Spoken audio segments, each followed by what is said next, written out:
All right. It's the seventh day for me of doing carnivore, which that means eating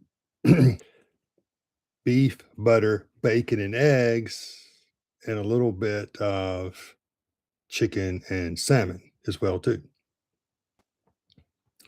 And this was a good reminder of what it's like going through a transition, especially the transition is cold turkey. Because for me, I would much rather go through a the issues with going through a transition of cold turkey than I would have to deal with trying to moderate for a few weeks my sugar cravings. But like I said, it's a good reminder of what to look out for. So I know some people who may be watching this, who may be coming to it with some kind of IBD or Crohn's or colitis or something like that. So for you guys, there's definitely some stuff to look for. And right off the bat, because it's you guys, if you're an IBD area or just you of just general watching, uh, reminded how this is a zero um, fiber diet. And it's ironic that you can have diarrhea so easily with no fiber. And I didn't know that, but I was reminded of that again, and I still am. And what I have found over the times of doing this, the control for that is the amount of fat. And that's one of the problems with going cold turkey and going straight into this. So you don't ramp up the amount of fat. Before, I have not been eating too well, kind of more of the standard American diet for the last few months and on and off for all of 2025. So I probably didn't have the machinery, the bowel, being ready for taking in so much fat, and that's necessary when you do carnivore. When you do keto too, it's very necessary. Matter of fact, if you keep your fat up very high, like 70% of your diet of calories, then a lot of issues go away. But you have to work up to that amount of fat. I did not. So I'm going through that period. So if you are jumping into it like I am to try to ward off the cravings, be aware of that. But it's okay. I mean, it goes through and it's already at the seventh day. I'm pretty much normal now. So another thing that I've come across is the night of the fifth day, which was a couple nights ago, I got really sick. And like where my throat was swelling up, really sore. My throat was sore, no energy, and just felt really bad. So that could be a few things. It could actually be the flu. There's four people in our household, two have the flu right now. So it very well could have been that. However, there's two other options when going through something like this that can really happen. One you may have heard of is called the keto flu, or maybe even the carnivore flu they talk about. And that's a real thing. And it's really common to hit. Usually, though, if you have enough fat and you have enough minerals, especially salts, you don't have that. I was definitely using a lot of minerals and salting a lot. I don't think that's the problem for me. The other issue it could be is something called oxalate dumping. Now, this is something that I heard of a couple years ago, and I well, maybe 3 years ago, and I didn't give it any attention. In fact, I didn't really believe much in it until my son did carnivore when I was doing it a couple years ago, and a couple months into it, he had a real bad what was like an allergy attack, but it was like a really bad allergy attack, and he would wake up with crustiness all over his eyes and feeling really rotten, and he was doing very strict carnivore as well too. No vegetables, except for maybe the occasional onion or something like that, or the occasional condiment. That's about it, and that's like what I'm doing now. Um, After a bit of research, oxalate dumping is something that is real, and it can simulate something just like being sick, like a flu as well too.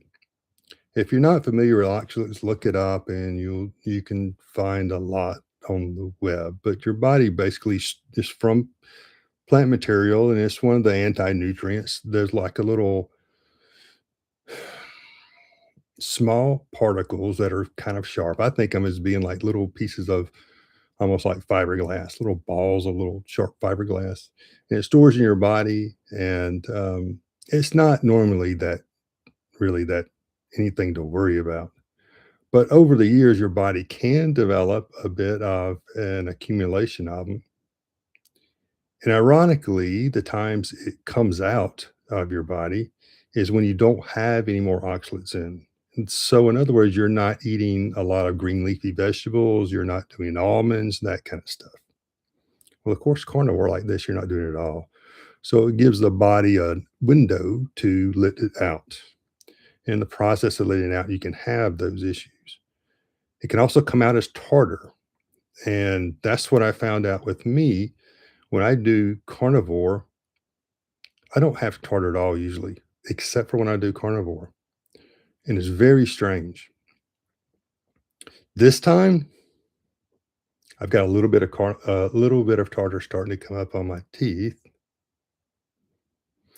And the way I said, we have 4 people in the house. 2 people have the flu.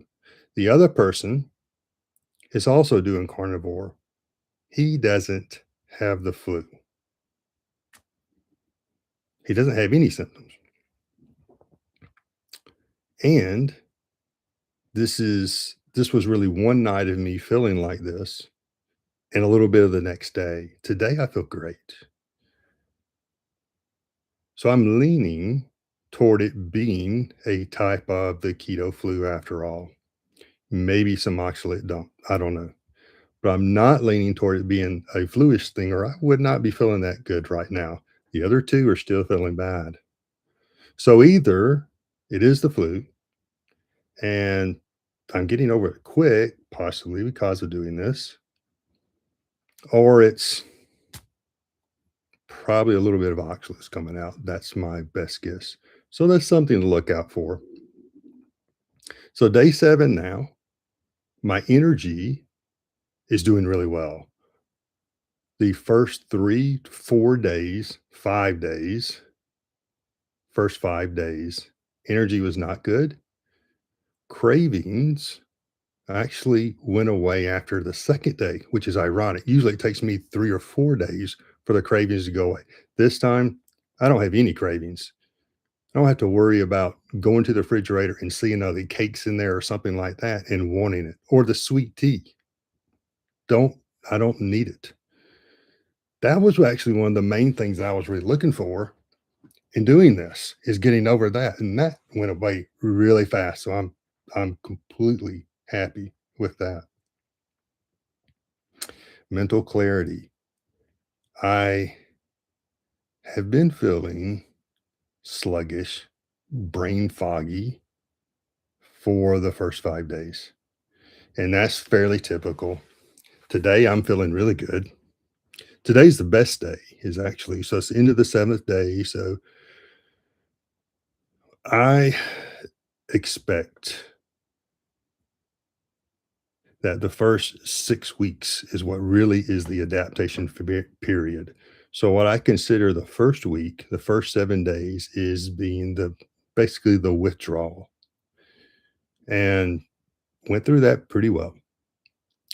That's typical, I think, what to expect, and after this, it's just your body's switching over from burning sugar all the time, whether it's carbs or sugars, to burning fat for energy, and that's what I'm looking for, and that's that long-term stable mood, stable energy that I've had so much in the past that I wanna get back. So, if you're thinking about doing this, I would recommend easing into it over 2, 3, 4 weeks. But if you're like me and you do better all or nothing, this is a fine way of doing it. If you have GI problems, there's a little bit more to look out for. You almost definitely need to ease into it if you have GI problems, mostly because you need time for your body to ramp up to get used to the extra fat, which is very necessary. I think it's starting to come out now that fat is a good thing, not a bad thing, especially when fat replaces the sugars. Our bodies are meant to really run off of the fat.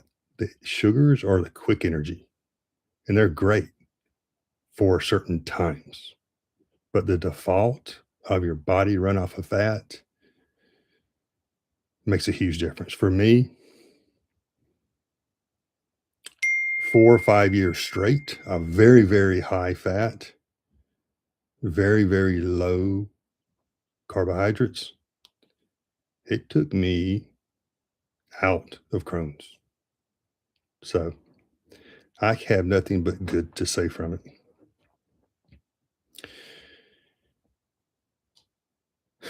So that's it. I'll try to make these maybe once a week and maybe sooner, but at least once a week. So right now, if I can stick on this Monday evening schedule, I'll be happy, and that'll be good. Doing things live is a stretch for me and something I am doing as a practice for myself.